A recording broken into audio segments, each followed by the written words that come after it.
Let's go back into a development of the way you see. I'm fascinated, and one of the things that I really want to come away with this new series is how photographers see the images that they make. And I'm so used to seeing the broad landscape with a lot of landscape shooters, even Ansel. However, yesterday, when you were late meeting us, which I felt was kind of one of these great little marketing ploys, because Chris and I spent some time in the gallery and going through your albums that you have in there. You actually have like a portfolio there, as well as drawers full of images and walls full of them. That for the first time I took real notice and said, this work is different, because in most cases it's not about the broad landscape, it's about the elements, the closer up part of it. And we kind of did a little bit of this and saw a little bit of this yesterday with you. So if you studied with Ansel Adams, you studied and saw the big landscape, but somehow or rather you took a turn. Tell us a little bit about this whole way of seeing and everything, which I find completely fascinating, especially after hanging out with you for 2 days now. A lot of the photography that I enjoyed as I first picked up a camera was macro photography. So I always had enjoyed close-up views of flowers and plants and that sort of thing. So details and patterns were always a big part of my photography.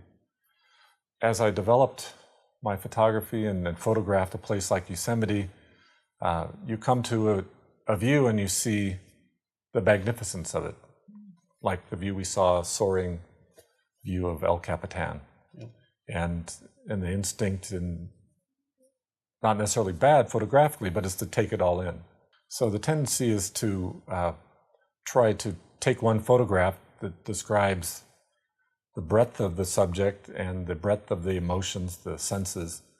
And a lot of people come to Yosemite, and wide-angle lens is what can give you that breadth, but it also makes things smaller, especially with a wide-angle lens, and the mountains recede or the cliffs become a little smaller depending where you're photographing from. Let's talk about the tunnel view. Everybody knows the one famous spot in Yosemite. It's kind of like a lot of national parks have their one spot. In Zion, it's the bridge.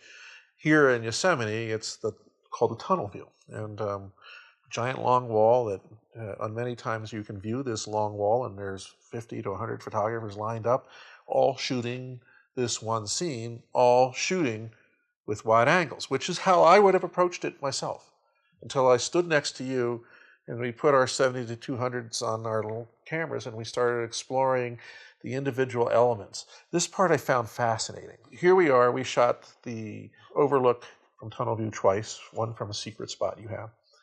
And although I have my mandatory wide angle shot, which isn't even that great because I asked for hazy weather, cloudy, dramatic, we weren't really having the most dramatic light, but what happened is we turned it into something. So, you showed me something there this morning. It was pretty fascinating to look at what you were doing. Well, I think the idea of extracting something from the landscape and isolating something that strikes you personally is a way to take a new type of picture of Yosemite. If you take the same wide-angle view from the same spot, it's going to be fairly similar. But if you think in terms of, in a sense, storytelling, if you're going to have a series of 20 photographs of Yosemite, if you make them all wide-angle views, it'll get pretty boring after a while.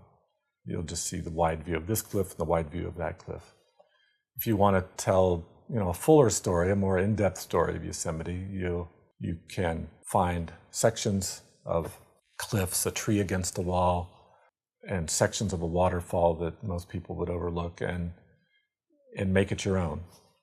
And I was challenged a lot during the Ansel Adams workshops. I heard master photographers saying, Yosemite's been done. And I was my mid-20s, and I said, that doesn't make sense to me.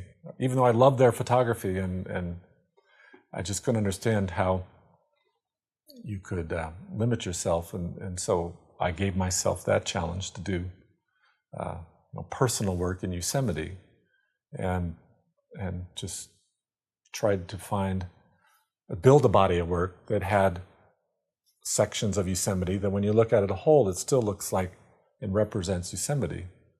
And it's a representative of my personal interaction with Yosemite.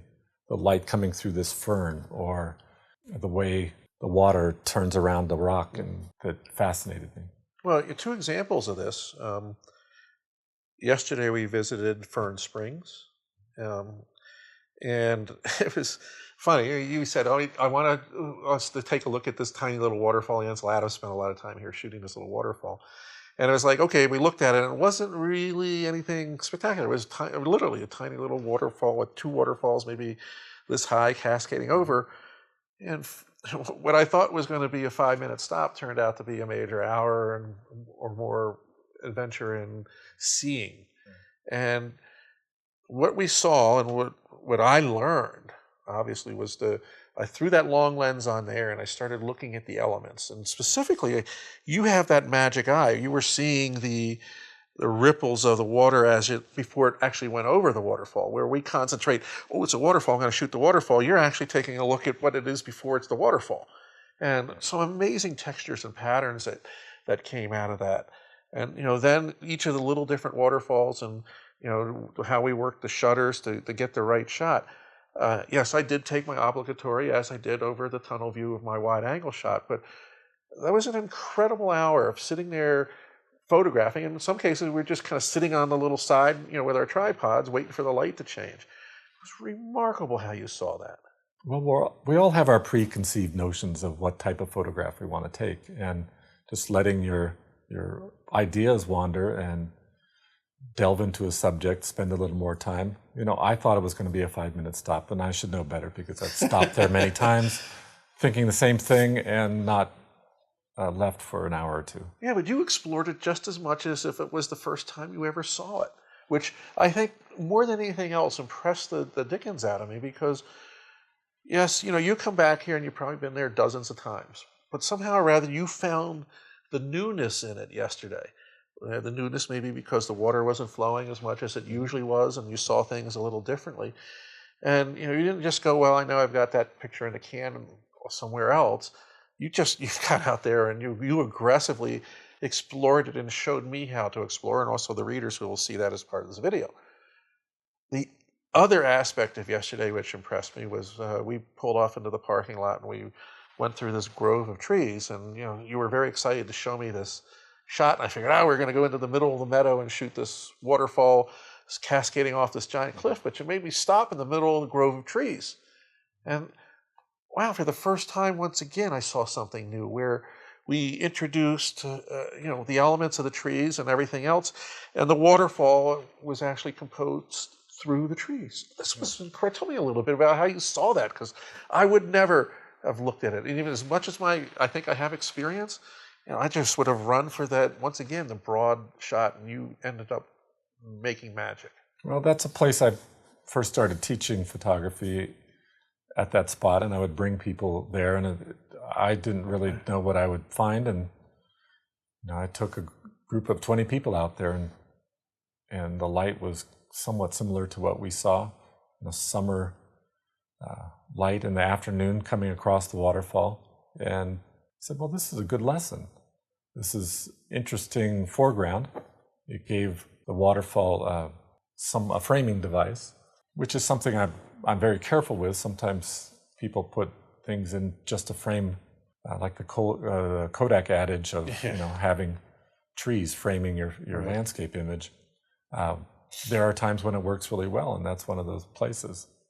It's also a great spot because the trees are close together, and you move a little bit left and right, and part of the waterfall gets cut off, or the shapes of the trees are different, and it's a good lesson in spending a little extra energy to find a good camera position.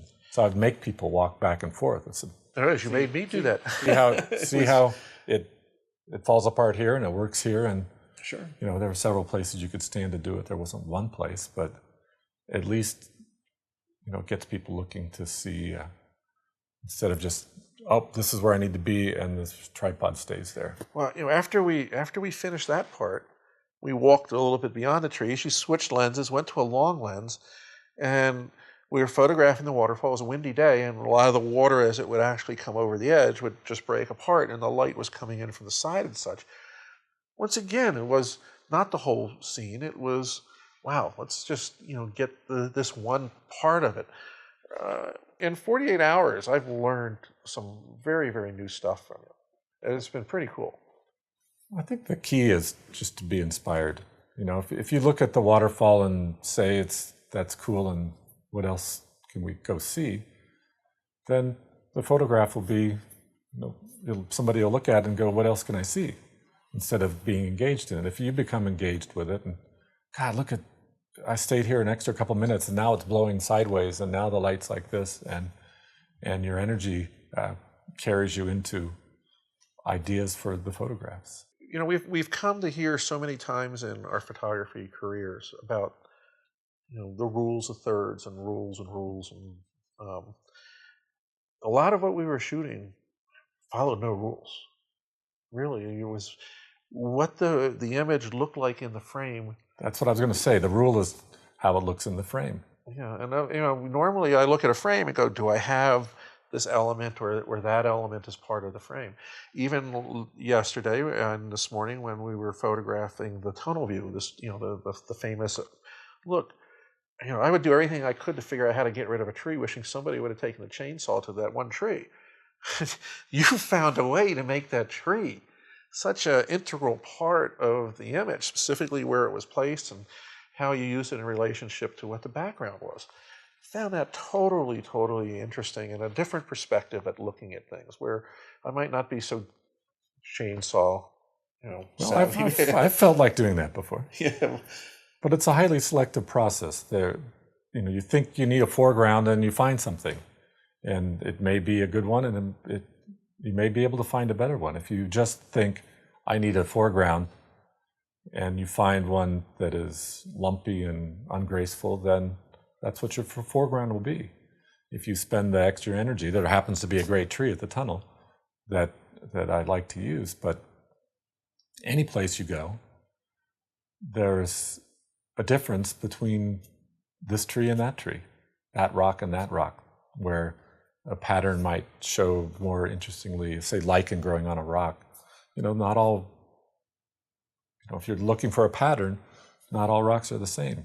So the excitement of searching for, that perfect rock, that graceful tree, is part of the exploration process that leads you to, new views, better images.